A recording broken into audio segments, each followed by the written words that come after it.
Everybody wants to live a long and healthy life, and thankfully many Americans these days are actually working to make it happen. Many are trying to keep off those additional pounds with a daily regimen of aerobic activity. Others are concentrating on eating foods that are low in calories and avoiding those that are high in fat.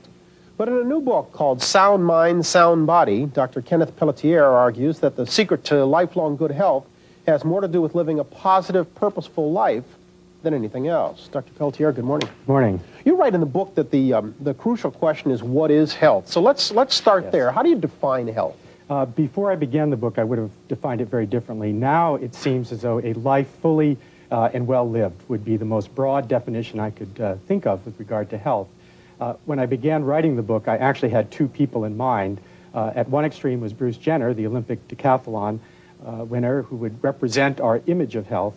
And on the opposite end, perhaps, of the continuum was Stephen Hawking, the physicist who's a quadriplegic. And whatever definition of health that evolved, I felt it had to be capable of encompassing both individuals, that it was not only biology. It requires some explanation to get from one to the other. So let's start at the beginning. This book is based on a study you conducted with some prominent people. Yes. Those who participated in your study, like Norman Lear, Norman Cousins, Dennis Weaver, artist Laurel Birch. What do they have in common? During the course of structured interviews, we tried to find, did these people have anything in common? We weren't sure that they did. And then a number of themes emerged. One that was most striking is all of them had some major childhood trauma before the age of 10, where all of their defenses, all of their abilities to cope were stripped away. Norman Cousins was confined to a TB sanitarium between ages 8 and 10.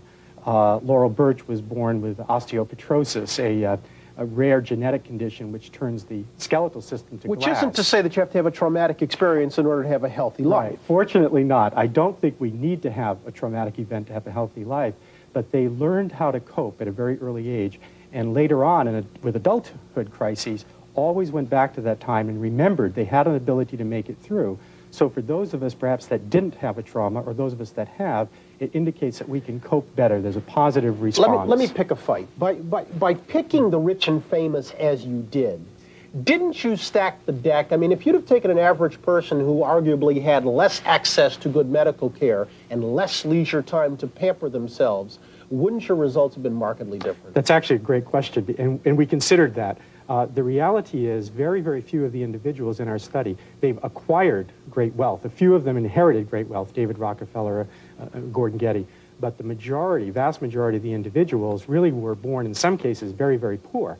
What was interesting is that decisions that they made based on their personal values, what was right or wrong for them, in the case of Norman Lear, as an example, at a very early age, subsequently turned out to be the right career or financial decision and enabled them to become successful. But they weren't pampered, they weren't born into good health either genetically or economically. Let's take a look at your final list of how to become more healthy and quickly walk through them to better health. Some of them are self-explanatory, I think. Don't smoke, eat less red meat, exercise modestly, practice spirituality. That was very interesting. We found that I think only 2 or 3 of the individuals had an orthodoxly religious belief.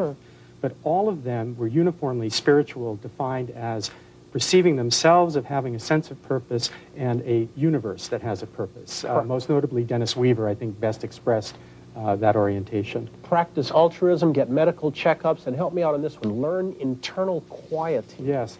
One of the most common characteristics among these people, because they all have very high demand lives, was the ability to go inside and become somewhat objective, become physically quiet and mentally quiet, and to detach themselves from the daily activity for periods of time. And again, we know biologically that is regenerative. Heart rate and blood pressure drops, and you literally become restored. And all of these people had some practice. It may have been listening to music, reciting a word, remembering a favorite poem, but they all had some way of going inside. So it's kind of a mantra. In some ways it is. Yes. How's the medical community viewing your book? I mean, you know, physician heal thyself, but patient heal thyself? Actually, it's been extremely positive. My colleagues at Stanford actually were quite positive. And what you see now in both the medical school training for medical students, residents, and continuing education, the recognition that prevention is a necessity for individuals, it's part of our national debate, really is at the cornerstone of healing. It always has been. But now the financial incentives and financial necessity of embracing prevention is really at hand. So it's actually been very, very well received. Sound mind, sound body. Dr. Kenneth Pelletier, thanks very much. Thank you very much. Good health to you. Thank you. We're back in just a moment. There's much more ahead after we take a break.